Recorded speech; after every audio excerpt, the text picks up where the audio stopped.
விக்ரமாதித்தன் கதைகள் பகுதி 37. ஒரு நாள் நான் தோட்டத்தில் தனியே இருக்கையில் என் தமையனுடைய நண்பனான தர்மதத்தன் என்னை கண்டு மையல் கொண்டு அவன் மோகத்தை என்னிடம் தெரிவித்தான். அவன் என்னை பலாத்காரம் செய்ய போகும் தருணத்தில் என் தந்தைக்கு கன்யாதான பலனை அளிக்கவும் வீண் அபவாதத்துக்கு இடம் கொடுக்காமல் இருக்கவும் நினைத்து எனக்கு கல்யாணம் ஆனவுடன் கணவனை அடைவதற்கு முன்னதாக அவனிடம் வருகிறேன் என்று அவனுக்கு வாக்குறுதி அளித்து அவனை அனுப்பினேன். ஆகவே என் வாக்கை நான் இப்போது காப்பாற்ற வேண்டும். என் குழந்தை பருவத்தில் இருந்து நான் உண்மையாக நடந்து வருகிறேன். கொடுத்த வாக்கை காப்பதே எங்கள் குல தர்மம். ஆகவே அதை மீறாமல் அவனை போய் பார்த்துவிட்டு தங்களை அடைவதற்கு அனுமதி அளிக்க வேண்டும் என்று வேண்டினாள். இதை கேட்ட கணவனுக்கு இடியுண்டது போல் இருந்தது. என்ன செய்வது என்பது விளங்கவில்லை. ஆயினும் கொடுத்த வாக்கை மீறுவதற்கில்லை.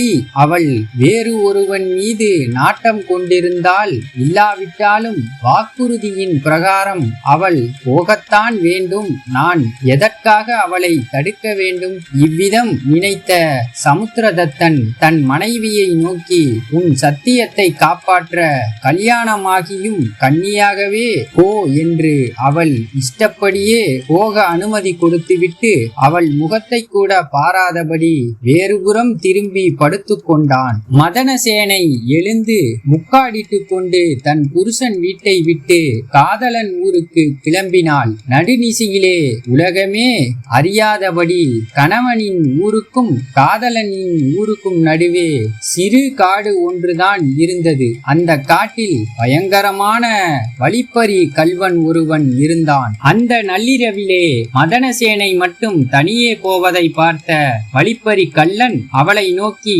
பாய்ந்து வந்து முந்தானையின் முனையை பற்றி இழுத்து அவளை பிடித்து கொண்டான். நீ யார்? எங்கே போகிறாய் என்று கேட்டான். அதை கேட்ட அவள் பயந்து விட்டாள். எனினும் அவள் அதை பற்றி உனக்கென்ன, என்னை விட்டுவிடு, நான் அவசரமாக போக வேண்டும் என்றான். நான் திருடன், உன்னை விட்டுவிடுவேனா என்று கேட்டான் அவன். அப்படியானால் என் நகைகளை எடுத்துக்கொள் என்று மதனசேனை சொன்னாள். பார்த்தவர்களை மயக்கும் பெண்கள் குலத்திற்கே ஆபரணமான உன்னை விட்டுவிடுவேனா? உன்னை விட்டுவிட்டு இந்த கல் நகைகளை பற்றியா நான் யோசிக்க போகிறேன் என்று அந்த பயங்கர கள்ளன் சிரித்தான். அவன் முன் மெல்லிய மல்லிகை பூ போல் துவளும் மதனசேனை வெளவெளத்து போனாள். கள்ளனின் விழிகளிலே வீசும் மோகவாடையையும் அவனுடைய பல நாளைய பசியையும் அவள் புரிந்து கொண்டாள். ஐயோ, என் உடல் அழகால் யோக்கியர்களும் அயோக்கியர்களாக மாறுகிறார்களே, ஆனால் என் உள்ளத்தின் அழகால் கெட்டவனும் நல்லவனாக மாறக்கூடாதா என ஏங்குகிறேனே என்று மதனசேனா பலவாறாகவும் புலம்பினாள். ஆனால் திருடனோ அவளுடைய அலாதியான அழகெனும் ஆபரணத்தை தான் பிடிவாதமாக விரும்பினான். திருடனே, என் கன்னித்தன்மையை மட்டும் திருடாதே. அதை முதலாக என்னிடமிருந்து திருடிக்கொள்ள வாக்குறுதி பெற்றவன் வேறொருவன் இருக்கிறான். அந்த திருடனிடம் போகத்தான் இந்த அர்த்த ராத்திரியில் கணவன் அனுமதியுடன் கிளம்பி வந்திருக்கிறேன் என்று அவள் தன் கதையை எல்லாம் அவனிடம் சொல்லி வேண்டினாள். தர்மதத்தனிடம் நான் கொடுத்த வாக்கை நிறைவேற்றுவதற்கு தான் காட்டுப்பாதை என்றும் கலங்காமல் நடுநிசியில் கணவன் வீட்டில் இருந்து புறப்பட்டு வந்திருக்கிறேன். அதை காப்பாற்ற நீ மனம் இளகி அனுமதி கொடு. சத்தியம் காப்பது எங்கள் குல தர்மம். இப்போது என்னை விட்டுவிடு. என்னை காதலித்தவனிடம் கல்யாணமாகியும் கன்னியாகவே என் அழகை முதல் பலி கொடுத்து என் வாக்கை காப்பாற்றி விட்டு மறுபடி உன்னிடம் வருகிறேன். நிச்சயம் இதே இடத்திற்கு வருகிறேன். நான் திரும்பி வரும்போது நீ இங்கே இருந்தால் உன் ஆசையை நிறைவேற்றி கொள்ளலாம்.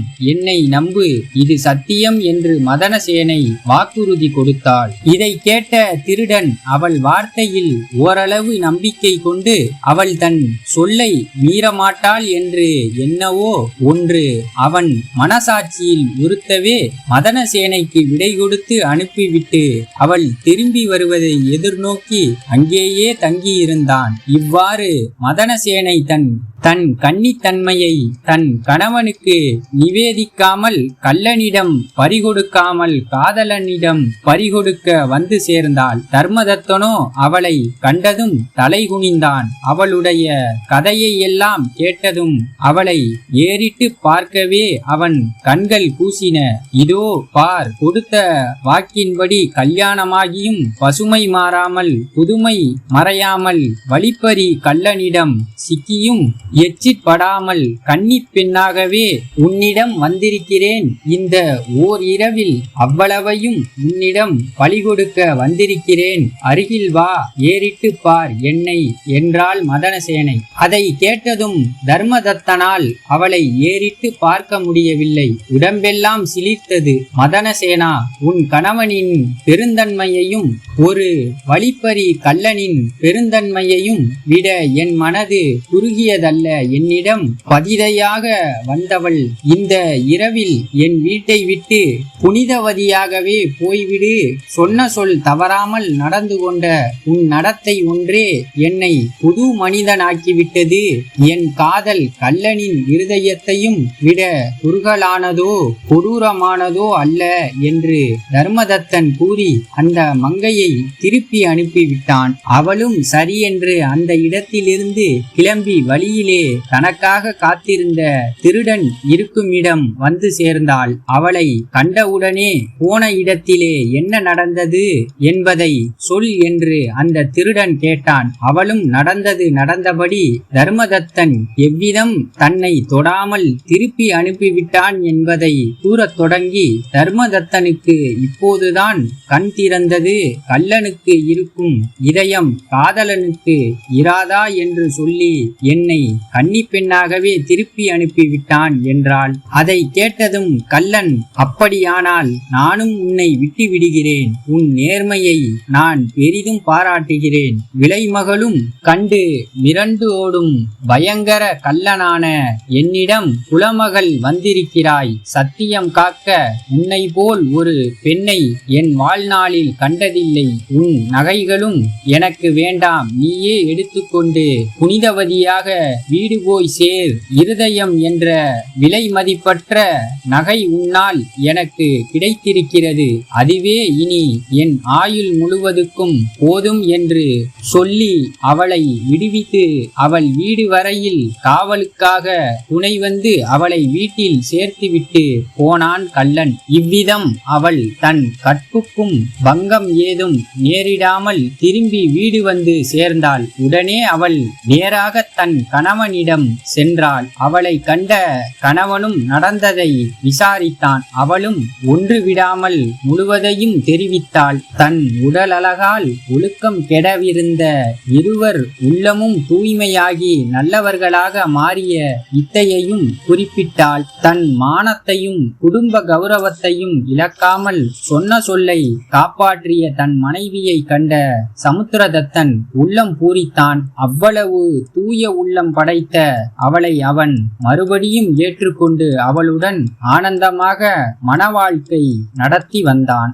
இவ்விதம் கதையை மயானத்தில் வேதாளம் புள்ளி முடித்துவிட்டு விக்ரமாதித்தனை நோக்கி, ராஜனே, இந்த கதையில் கணவன், காதலன், கள்ளன் ஆகிய மூவரும் பெருந்தன்மையாக நடந்து கொண்டார்கள். என்றாலும் மூவரில் யாருடைய செயல் மிகவும் சிறப்பானது என்று கேட்டது. அதற்கு விக்ரமாதித்தன் பின்வருமாறு பதில் சொன்னான். கணவன், காதலன் ஆகிய இருவரும் நாணயம் மிக்க வணிக குலத்தை சேர்ந்தவர்கள். நாணயம் கெட்ட இருதயம் இல்லாதவன் என்று மனித சமூகத்தால் ஒதுக்கப்பட்ட கள்ளன் இருதயத்தோடு பெருந்தன்மையாக நடந்து கொண்ட செயலே மிகவும் சிறப்பானது. கணவனாகப்பட்டவன் தான் மணந்து கொண்ட மனைவியை வெளியே போக அனுமதித்தது பெருந்தன்மையானதென்றாலும் காலகதியால் காதலனுடைய பழைய மோகம் தணிந்து போயிருக்கலாம் என்றோ, அவளுடைய கணவனுக்கு எல்லா விஷயங்களும் தெரிந்து போய்விட்டதால் மறுநாள் மனஸ்தாபமும் சமுதாய புறக்கணிப்பும் ஏற்படும் என பயப்பட்டிருக்கலாம் என்றோ கருதலாம் அல்லவா? ஆனால் நள்ளிரவில் அஞ்சா நெஞ்சுடன் யாருக்கும் பயப்படாமல் திருட்டு தொழில் செய்யும் ஒரு வழிப்பறி கள்ளன் அழகான அந்த பெண்ணை சிறிதும் தொடாமல் அவளுடைய நகைகளையும் கொடுத்து திருப்பி அனுப்பிய செயலே படத்தக்கதாகும். ஆகையால் கள்ளனின் பெருந்தன்மைதான் மிகவும் சிறப்பானது. விதம் விக்ரமாதித்த மகாராஜன் விடையளித்ததும் வேதாளம் கட்டவிழ்த்து கொண்டு பழையபடியே முருங்க மரத்தில் தலைகீழாக தொற்றிக் கொண்டது. இந்த கதை தங்களுக்கு பிடித்திருந்தால் தொடர்ந்து ஜெகதீஷ் ஆடியோ புக் யூடியூப் சேனலுக்கு உங்க ஆதரவு கொடுங்க. லைக் பண்ணுங்க, ஷேர் பண்ணுங்க, கமெண்ட் பண்ணுங்க, சப்ஸ்கிரைப் பண்ணுங்க. நன்றி.